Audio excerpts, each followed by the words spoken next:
اس لیے میرے دوستو، آپ اکثر یہاں نوجوان بیٹھے ہیں، جس دور میں آپ چل رہے ہیں اس دور کو ہمارے مشائخ دجالی دور کہتے ہیں۔ کون سا دور کہتے ہیں؟ سب بتائیں کون سا دور کہتے ہیں؟ دجالی دور کہتے ہیں۔ یہ جو کالی کالی داڑھیوں والے اور کالے سر والے بیٹھے ہوئے ہیں، ان سب کی اگر زندگی بڑی ہوئی اور ان کے بال سفید ہوئے تو یہ اپنی زندگی میں دجال کا دور دیکھیں گے،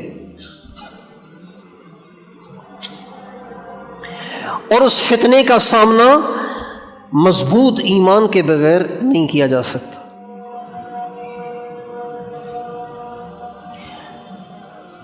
اور مضبوط ایمان کیسے ہوگا؟ جب ہم گناہوں سے بچیں گے، اس لیے کہ گناہوں سے کمزور ہوتا ہے۔ اس وقت سب سے زیادہ جس گناہ میں ہماری نسل مبتلا ہے، ہمارے نوجوان مبتلا ہیں، ہمارے مرد مبتلا ہیں، ہماری عورتیں مبتلا ہیں، ہمارے بوڑھے اور جوان مبتلا ہیں، سب سے زیادہ جس گناہ میں مبتلا ہیں وہ ہے بے حیائی کا فتنہ۔ بے حیائی، عشق معشوقی، بدکاری، بے حیائی، یہ وہ گناہ ہے جو اتنا عام ہو گیا ہے، اتنا عام ہو گیا ہے، اتنا عام ہو گیا ہے کہ بظاہر چہروں پہ داڑیاں بھی نظر آتی ہیں، لیکن جب اندر کا حال لیا جاتا ہے تو وہ بیچارے کہیں نہ کہیں پھنسے ہوتے ہیں۔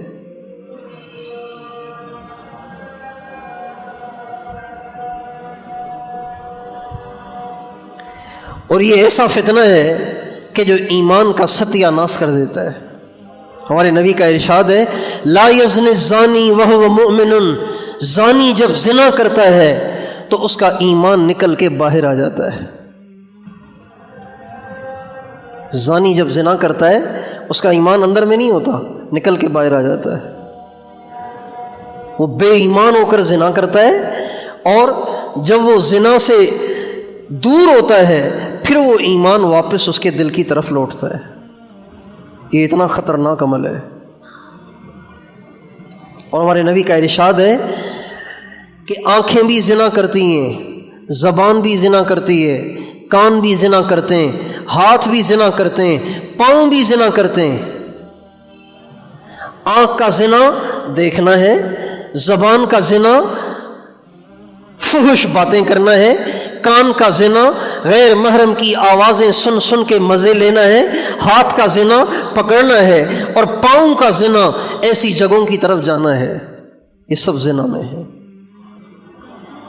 آج امت مسلمہ کا نوجوان اپنے ایمان کے درخت کو اپنے ہاتھوں سے کاٹ کاٹ کے کمزور کر رہا ہے، اپنے ہاتھوں سے کاٹ کاٹ کے کمزور کر رہا ہے، بدنگاہی سے اور غیر محرم سے، گپوں اور باتوں سے اور عشق مجازی سے اور بے حیائی، بدکاری اور برائی سے، انٹرنیٹ پر غلط تصویریں، گندی تصویریں اور غلط گندی فلمیں اور گندی تصویریں دیکھ دیکھ کر اپنے ایمان کے درخت کو کاٹ کاٹ کے کمزور کر رہا ہے۔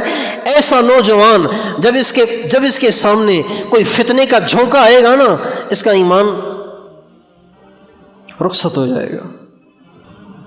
اس لیے میرے دوستو، بڑے درد کی بات ہے، بڑے غم کی بات ہے کہ ہم ایسے خوفناک دور میں داخل ہو گئے اور ہم سنجیدہ نہیں ہیں، ہم اس طرف متوجہ نہیں ہیں، اس کے لیے فکر مند نہیں ہیں، اپنے ایمان کو بچانے کی ہمیں فکر نہیں ہے۔ فکر ہے تو اپنی شہوت کو پورا کرنے کی، فکر ہے تو اپنا پیٹ پالنے کی، فکر ہے تو دنیا کی عیاشیوں کی، فکر ہے تو دنیا کے پیشاب اور پاخانے سے بھرے ہوئے انسانوں کو پانے کی، اور فکر نہیں ہے تو اپنے ایمان کو بچانے کی فکر نہیں ہے۔